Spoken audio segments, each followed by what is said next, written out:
High বন্ধুরা, কেমন আছো? আমি তো বেশ ভালো আছি। বন্ধুরা, আজকে সকাল থেকে প্রচণ্ড শরীর খারাপ ছিল, উঠতেই পারিনি বিছনা থেকে।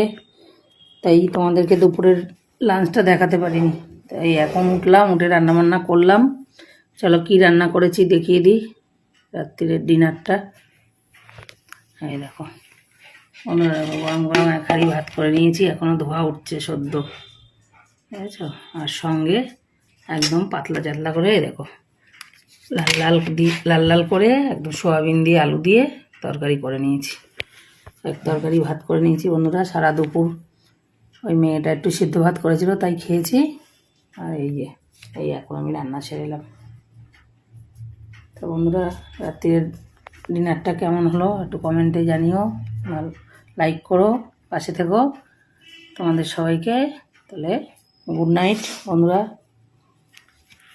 সবাইকে গুড নাইট। ভালো থেকো, সুস্থ থেকো। আবার পরের দিন দেখা হবে। টাটা।